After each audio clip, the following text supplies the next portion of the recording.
Assalamualaikum warahmatullahi wabarakatuh, teman-teman, Waalaikumsalam. akademisi, para dosen, para peneliti, mudah-mudahan semua dalam keadaan sehat ya.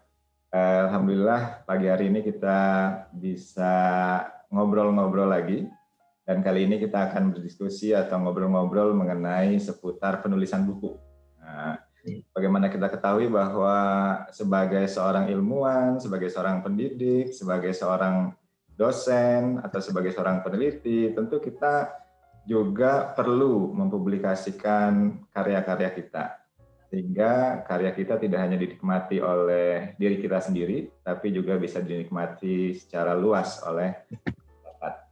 Nah, bersama saya pagi hari ini ada Dr. Wing Wahyu Winarno. Beliau adalah dosen di Sekolah Tinggi Ilmu Ekonomi YKPN Yogyakarta. Dan Pak Wing ini menulis banyak sekali buku. Nanti kita akan ngobrol lebih dalam dengan Pak Wing. Assalamualaikum Pak Wing. Waalaikumsalam, Pak Najib. Apa kabar Pak Wing? Baik-baik, ini suasananya menyenangkan. Jogja aman Jogja ya? Jogja aman, cuma meskipun sudah pada dilarang untuk berpergian, tapi masih ramai juga ini di daerah-daerah tertentu ya, kuliner, tempat hiburan.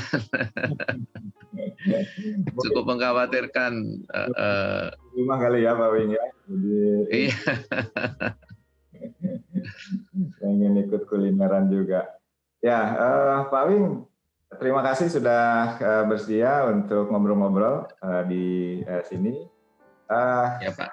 Ya Pak Wing ini kan bukunya udah banyak nih. Sampai sekarang ini sudah berapa total buku Pak Wing yang Pak Wing tulis? Hampir 50-an lah, kalau nggak salah sekitar 48 ya Pak. Luar biasa, 48. Itu sejak tahun berapa Pak Wing nulis buku? Atau saya sejak jadi dosen muda Pak. Jadi saya lulus S1 itu kan tahun 87 ya. Nah lalu langsung menjadi dosen. Nah sejak saat itu pengen seperti dosen-dosen saya dulu gitu ya, kok pada menulis buku rasanya seperti apa sih gitu, tapi saya mulai menulis yang gampang-gampang dulu gitu. Waktu itu karena ada pelajaran komputer gitu ya, jadi bukunya masih susah, ya saya coba bikin handout dulu lah gitu ya, bikin handout, kebetulan ada fasilitas di kampus, jadi ya karena masih dosen muda, jarang pulang dari kampus nggak apa-apa. Nah lalu jadilah satu buku, kemudian ya sudah pengen terus satu buku ini jadi terus bikin gitu. Jadi ketagihan nih ya setelah tadi ketagihan ya, karena merasa gampang gitu ya lalu. Dulu pertama kali nulis buku itu Pak Wing diterbitkan oleh siapa? Maksud saya oleh pihak penerbitan kampus Pak. Jadi karena untuk untuk pelengkap buku pelajaran, buku kuliah gitu ya. Zaman itu masih banyak yang pakai transparansi gitu ya, plastik transparansi itu Pak. Tahun 88 saya mulai ngajar itu ya. Masih banyak pakai transparansi itu. Saya juga masih pakai itu, cuma saya pikir kalau ini bisa ditulis dalam sebuah handout gitu ya. Dulu belum untuk publik dulu Pak itu ya. Jadi untuk kampus dulu lah gitu. Oh kayak semacam modul gitu ya, seperti modul ya? Modul ya, semacam modul gitu. Ya. Jadi belum untuk publikasi keluar, tapi karena diterbitkan oleh penerbit kampus ya jadinya sudah boleh disebut buku lah. Sudah ber-ISBN dong waktu itu ya, berarti ya? Belum. Jadi masih karena penerbitannya juga waktu itu masih baru ya. Jadi ISBN itu beberapa tahun setelah itu kok. Waktu itu belum musim lah gitu ya. ISBN ya. Jadi dari pertama kali jadi dosen muda, Pak Wing sudah langsung menulis ya. Iya, tapi waktu itu kan belum ada syarat untuk kepangkatan ya, jadi belum kepake. Nah, menarik nih. Jadi menulis buku waktu itu Pak Wing bukan untuk tujuan kepangkatan ya. Jadi Iya. Sekarang nulis buku, sengaja nulis buku, nyetak sendiri gitu kan, terus kemudian di penerbit tentu ya, terus kemudian ya, dia didistribusikan terbatas karena tujuannya hanya untuk HUM. Nah, kalau apa yang memotivasi Pak Wing untuk nulis buku itu? Selama ini memang berubah-ubah sih Pak ya. Waktu dosen muda dulu ingin supaya kita punya pegangan lah gitu ya, karena buku yang harus dipakai waktu itu kan masih susah ya. Zaman saya habis lulus dulu kan buku kebanyakan buku-buku dari luar misalnya, atau kalau buku-buku dari senior ya mata kuliah yang sudah ada lama lah gitu. Saya kebetulan memegang mata kuliah yang sifatnya berkaitan dengan komputer waktu itu ya. Jadi waktu itu Electronic Data Processing. Nah, bukunya masih jarang sekali gitu. Waktu itu mata kuliah baru kan itu. Jadi bukunya kira-kira belum banyak di pasar atau bahkan belum ada ya? Betul. Nah, jadi wah ini bagaimana gitu ya? Karena saya mau lulus pun mata kuliah itu kan dulu kurikulum kan ditentukan oleh Dikti gitu ya, Dikbud dulu ya. Ada mata kuliah baru namanya Electronic Data Processing lah. Di kampus saya sendiri dosennya juga masih mencari-cari topiknya seperti apa gitu ya. Ada beberapa pengenalan mengenai komputernya, ada programming. Bayangin aja kita diajari programming hampir tanpa praktikum lah gitu. Ya. Praktikum ada tapi cuma 15 menit, itu pun buat berempat. Bisa dibayangkan jadinya seperti apa. Masih susah ya Pak Wing ya? Iya. Jadi wah ini saya harus bikin materinya, saya coba baca sana sini, ya sudahlah pengenalan komputer saya tulis jadi dan bisa dipakai lah gitu ya. Nah ini karena belum banyak bukunya, jadi motivasi yang pertama waktu itu untuk melengkapi bahan kuliah. Lalu oleh kampus ya dikasih honorarium lah waktu itu. Jadi seneng juga gitu ya, karena masih muda, gajinya pun juga belum genep lah gitu ya. Masih dosen percobaan gitu ya, baru 75% kalau nggak salah ya. Nah, jadi ada sedikit seneng lah terima duit ya, sampai sekarang meskipun sudah tua terima duit juga masih tetap seneng. Ya. Yang pertama itu sih, tapi dengan seiring perkembangan zaman ini berubah-ubah Pak Najib ya. Jadi yang berikutnya kemudian adalah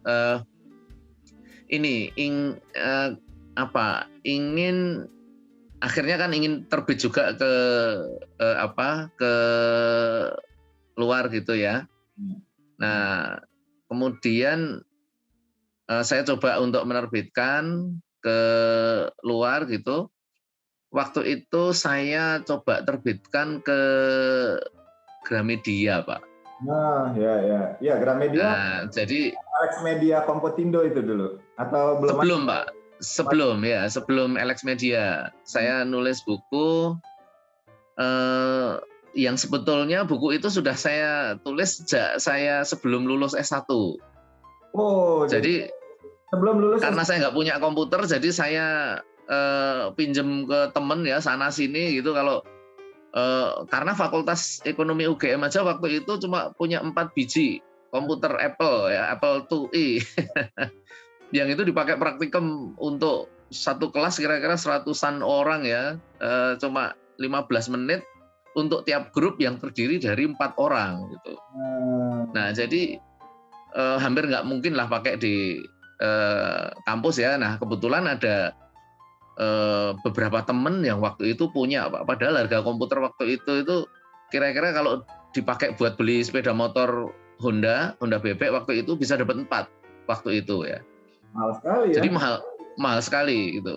Nah itu ada teman yang punya, saya nebeng gitu. Aku boleh nggak main ke rumahmu gitu.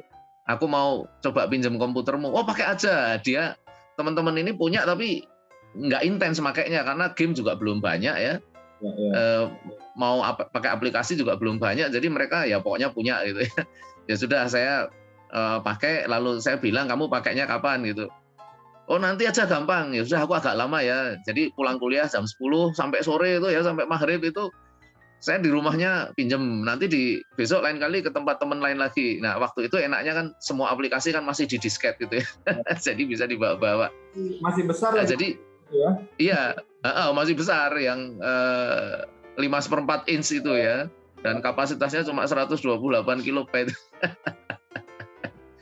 Nah itu ketika saya jadi dosen muda juga kebetulan bisa saya selesaikan lah setelah saya menerbitkan buku di kampus itu. Nah waktu itu seneng banget ya kok sebagai penulis awal buku saya terbit di Gramedia gitu.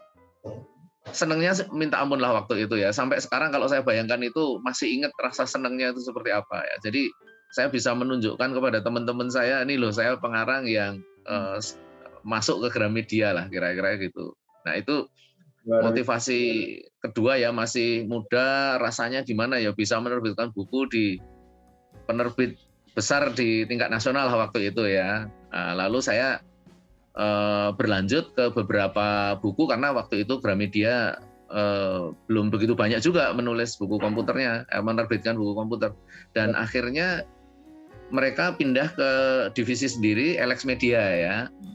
Nah, saya sudah menerbitkan beberapa buku di sana ya mengenai aplikasi-aplikasi yang awalnya dulu ya di komputer Apple IIe. Lalu akhirnya saya bisa beli komputer sendiri, namanya IBM compatible waktu itu ya, jadi bukan IBM beneran. Lalu ya sudah waktu itu saya semakin menggila ya dengan tulis menulis karena sudah ada di komputer sendiri gitu ya. Jadi saya lalu menulis di kampus sendiri, buku-buku yang tadinya masih agak primitif lah gitu ya, pokoknya seperti skripsi aja ditulis dengan sedikit ilustrasi. Nah sekarang saya bisa setting sendiri. Jadi sejak dulu saya setting sendiri Pak Najib untuk menerbitkan buku. Ya. Wah itu jadi enak dong kalau begitu, udah nggak perlu nyeting lagi, tinggal nyetak. Iya, tapi kalau di Gramedia atau Alex Media waktu itu tetap diubah settingnya. Mereka punya standar setting sendiri gitu ya? Standar setting, dan karena belum ada internet ya, jadi mereka nggak ngasih template ya. Iya, nggak ada template. Jadi susah. Tapi habis itu ya saya banyak menerbitkan buku-buku yang berkaitan dengan kuliah. Lalu disitulah saya bergeser juga, motifnya jadi motif ekonomi gitu ya. Wah, kok lumayan juga ini gitu ya. Pertama kali nerima royalti berapa tuh Pak dari Gramedia itu? Dari Gramedia itu sekitar 300 ribuan lah gitu ya. Padahal waktu itu gaji saya ya, gaji pertama saya sekitar 300 ribuan jadi dosen itu tahun 87 itu ya. Jadi udah wah lumayan juga ini gitu ya. Dan waktu itu harga sepeda motor Honda bekas itu kira-kira ya 400 ribu lah Pak. Jadi gaji 1 bulan ditambahi dikit itu sudah bisa beli sepeda motor waktu itu ya. Jadi ya saya lalu wah ini caranya gini, tiap 2 bulan sekali bisa beli motor, dan itu memang saya lakukan ya. Jadi ketika kuliah seringkali saya pinjam sepeda om saya gitu atau naik angkot gitu ya. Nah, lalu saya bisa beli sepeda motor dalam 1 semester lebih sedikit. Akhirnya saya beli 3 karena saya kuliah dengan adik saya juga waktu itu banyak ya. Adik saya yang kuliah bareng saya. Jadi ini kita beli motor aja lah gitu ya, biar bisa kemana-mana. Nah itu Ya. Motif yang ketiga ya, motif ekonomi. Lalu berikutnya lagi motifnya berubah lagi, Pak. Jadi begini, kita kan sudah belajar gitu ya, sudah mempelajari sebuah ilmu, kalau tidak ditulis itu nanti tidak ada bekasnya. Waktu itu saya memikirnya begitu ya. Jadi saya mikir kalau saya meninggal, kepandaian saya hilang, nggak ada gunanya, masyarakat nggak bisa pakai. Nah, saya lalu berpikir, oke, kita kalau di dalam teori, akhirnya saya menemukan ya, di dalam teori sistem informasi itu namanya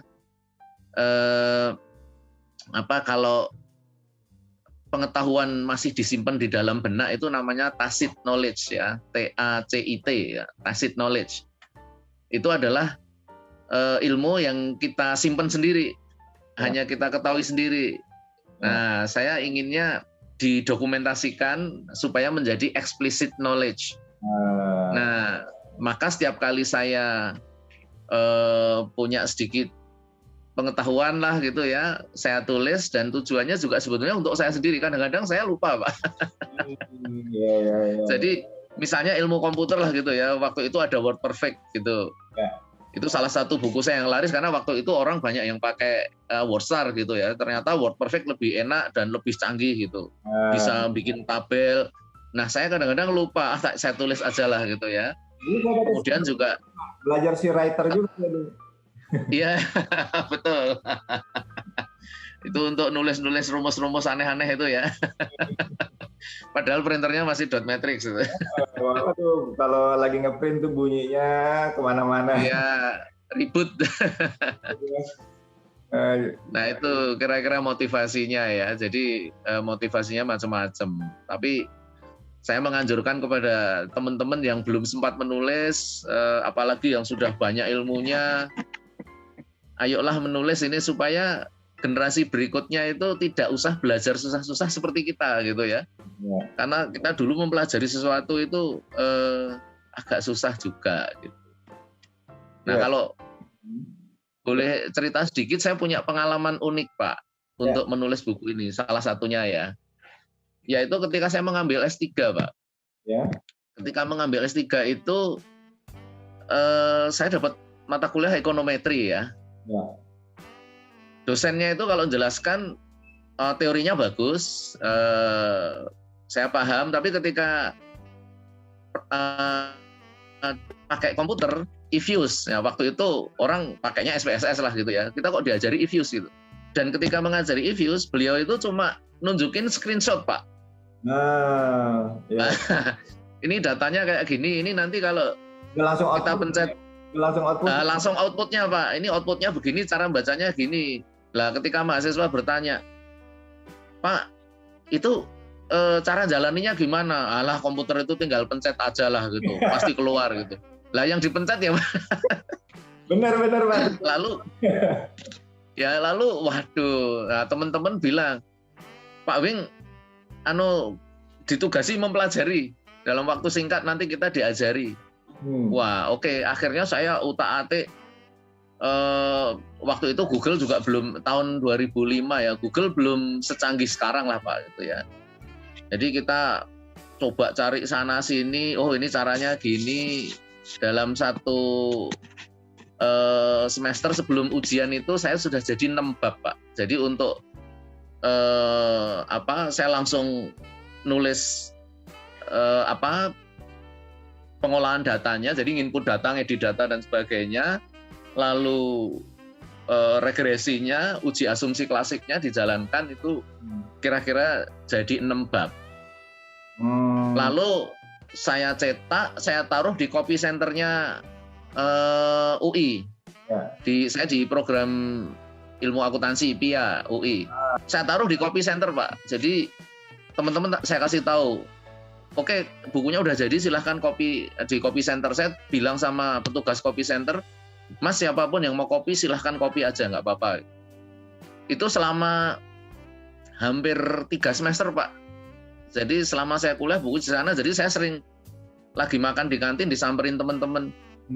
Pak Wing ya, iya ini Pak saya ikut motokopi, nggak apa-apa. Tapi teman-teman pada bilang mau diterbitkan, ya sudah akhirnya saya terbitkan.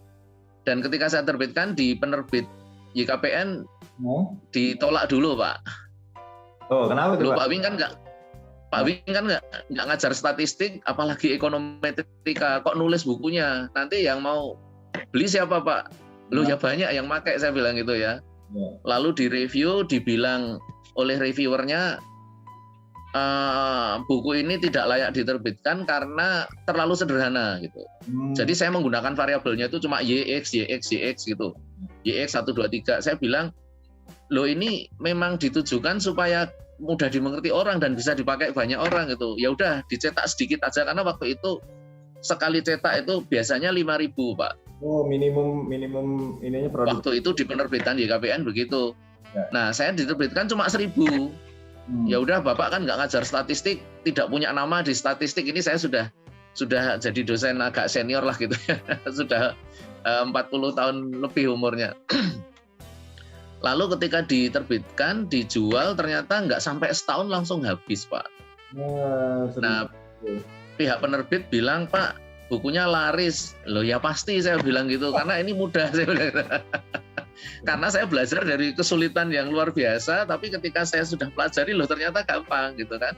Dan kebetulan juga di banyak kampus yang mengajar mata kuliah ekonometri melihat itu, jadi banyak dipakai. Nah, lalu saya diminta revisi, akhirnya saya lengkapi dengan bahan-bahan yang lain. Nah, itu salah satu buku saya yang paling laris. Padahal saya tidak mengajar statistik, jadi tidak bisa memaksa mahasiswa untuk beli kan, Pak ya. Artinya tidak bisa memasukkan itu ke dalam silabus saya gitu ya. Dan penerbitnya juga tidak bisa maksa-maksa kemana-mana. Nah, itu buku saya yang paling laris, sehingga sampai selama 10 tahun itu sudah sampai edisi 5. Sebetulnya udah mau edisi 6, cuma karena pandemi penjualan buku seret, ini ditunda dulu. Iya. Karena buku itu seru. Memang sangat dibutuhkan ya, dan dengan justru terlalu sederhana itu justru menjadi keunggulannya ya, karena iya betul. Karena biasanya statistik kan pakai bahasa planet gitu ya. Saya pakai bahasa manusia. Jadi kalau orang belajar sendiri kan, kalau rumit-rumit malah susah ya kan. Iya betul. Ya. Itu malah keunggulan ya. Nah jadi Pak Wing, kalau boleh, ini kan kalau dosen, guru kadang-kadang di tengah kesibukan yang luar biasa itu motivasinya jadi agak kurang gitu untuk menulis ya. Bahkan guru-guru atau dosen-dosen yang sudah bekerja di atas 20 tahun dia belum punya satu buku pun.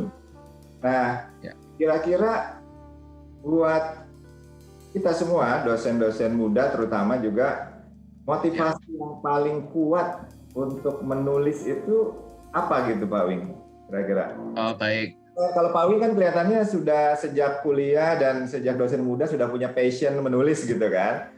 Betul. Nah, ada juga orang-orang atau dosen yang passionnya ngajar gitu kan. Jadi. Nah kira-kira motivasi yang kuat itu apa kira-kira Pak Wing untuk kalau sekarang motivasi yang paling kuat ya sebetulnya ingin membantu orang lain supaya jangan belajar sesulit saya dulu gitu kira-kira ya. Jadi katakanlah tadi mengenai statistik, saya bukan dosen statistik, tapi buku saya bisa laris itu kan berarti menunjukkan bahwa buku saya cukup mudah gitu ya Pak. Kemudian yang kedua ada buku saya yang judulnya itu menulis karya ilmiah dengan komputer. Karena saya melihat banyak orang ketika menulis paper, melakukan penelitian itu betul pakai MS Word. Tapi sebetulnya MS Word-nya itu adalah mesin ketik. Karena semuanya ditulis manual gitu.